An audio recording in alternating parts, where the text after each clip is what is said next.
So it's an end of a work day. I am tired. Oh my gosh. So I don't even know where to start. All I remember thinking was I I usually start my week out so well, so positive, so optimistic, and by the time like Tuesday comes, I'm just so drained already. It's like the week. I feel like I've been through like 4 work days by Tuesday. That's like Tuesday afternoon. It's not even the end of Tuesday. I feel like this. And by the way, today, the day I'm recording this is a Thursday. So imagine how I feel. If I feel like working 1.5 work days feels like 4 days. Imagine how I feel now.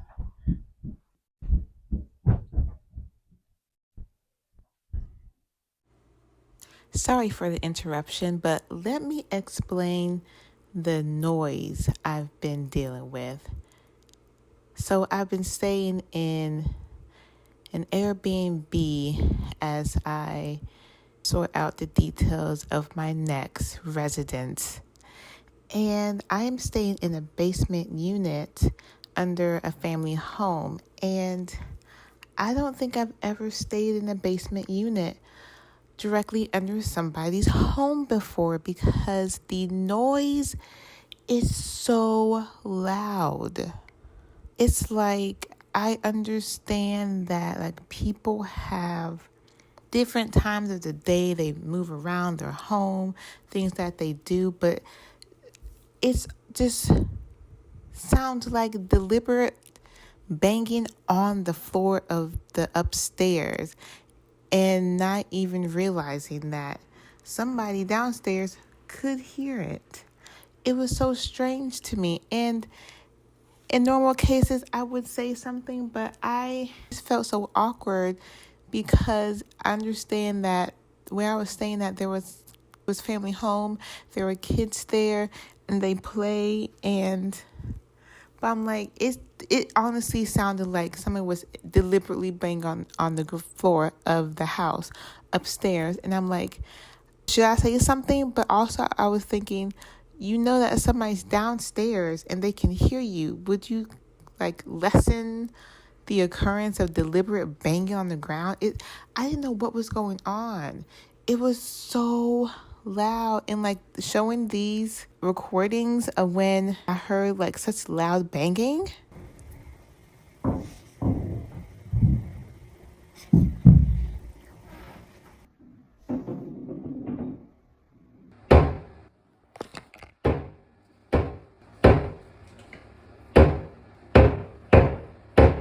It just shows you that how loud it was. I don't know. I don't believe I even turned up the volume of this video that loudly so it could be heard. It was just so loud.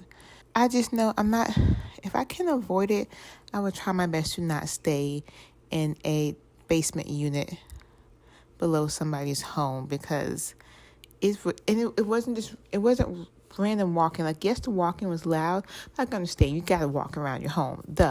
It was, it was like, it felt like dogs playing on the, in the room in the home. There was kids deliberately stomping and running and banging, and I'm just like, at some point I'm like, are you guys intentionally moving furniture every day? That's what it sounds like. And I've stayed in ground level apartments before, and this is another level of noise. it was it was crazy. And then seeing that like I had low energy consistently for a couple of weeks, like having that loud noise was just making me more and more anxious. I don't like loud, unnecessary noises happening. It just makes me so anxious. This just shows to me that I live in a certain way. Like I must live in a way that's very quiet because I just didn't understand why there was always noise every single day. Every single day. Like, and I understand I was in the basement unit of somebody's home, but however, I don't think they follow like typical quiet hours. Like, you're running an Airbnb.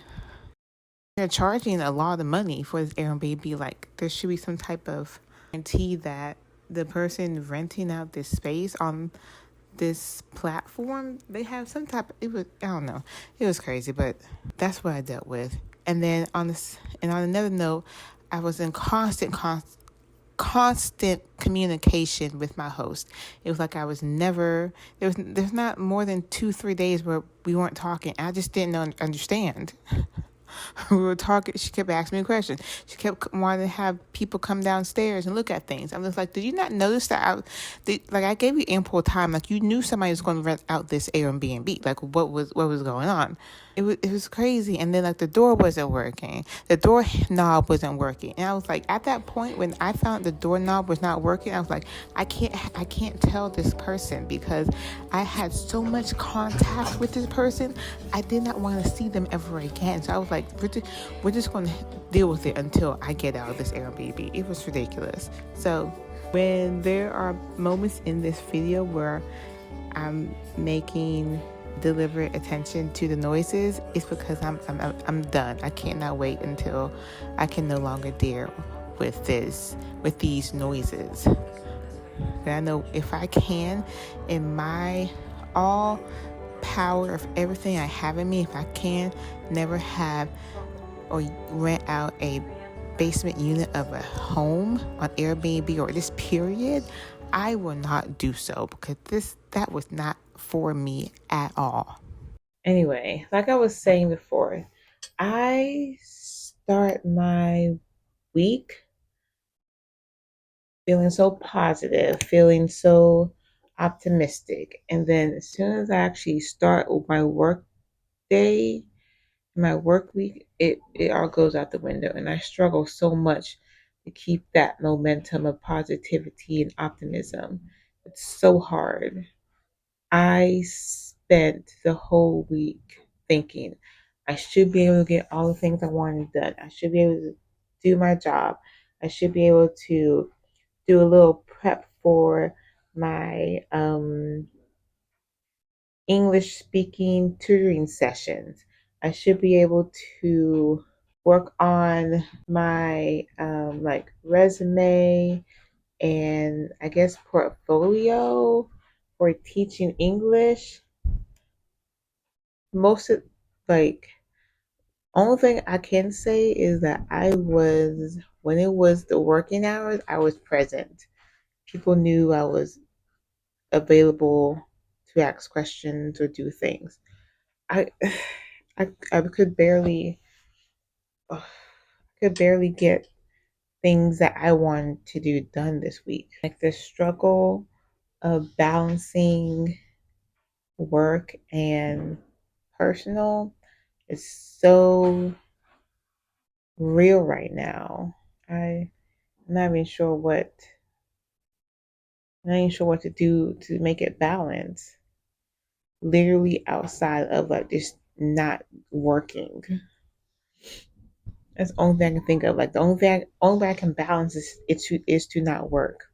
To spend like 2 days working and the next 2 days not working and the next 2 days, like, I don't know what else to do. It takes up so much of my time, of my day, of my week. Like, at this point, really feel like my job is very demanding. Like, the amount of input I put into my work does not match the output. Like, the output for this job requires so much work, prep work, research. Like, if I needed to, let's say if I needed to do a report here at my current job and compare it to my last job, it would take me longer to do a report at this job because how much I have to do beforehand just to run a report. It would be the same type of report, maybe like the same everything, like how the end result of the report would look, everything. It would take so much more work here. Everything here at this job, at this organization, takes so much time and effort, and it's so fucking draining. And it doesn't need to be like this. So I'm on a path, a journey to, so I'm on a journey, I'm building a path to like pivot or change my career. And that's part of the reason why I wanted time to prep for English language tutoring sessions, work on my resume, and my portfolio as an English teacher because at the start of the new year, I would like to start taking or applying for jobs, teaching career. I mean, not teaching career, to apply or start start applying for jobs as an English language teacher. And I'm trying to do like the method of taking one small step a day, doing one task, and eventually by the end of the year, I can have my resume done, my portfolio done. So I don't have to spend like hours and hours on a day to do it because from what I can see, I don't have that time. So I'm so exhausted. Like I don't know. I'm just it's so frustrating. It's like I don't know, my day is just consumed with things I don't want to do.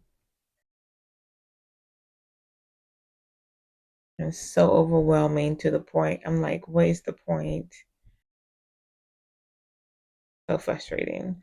I can't even be on this video for too long because this is a good time for me to do more prep for my English language tutoring session. So yeah, that's about it. So pretty much this week was overwhelming, draining,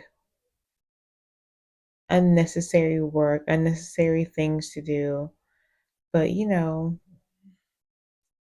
I guess that's life. I get, that's probably why I'm trying to change my life because I don't see how this is important. I just don't get it. It's not something. This is not what I call life.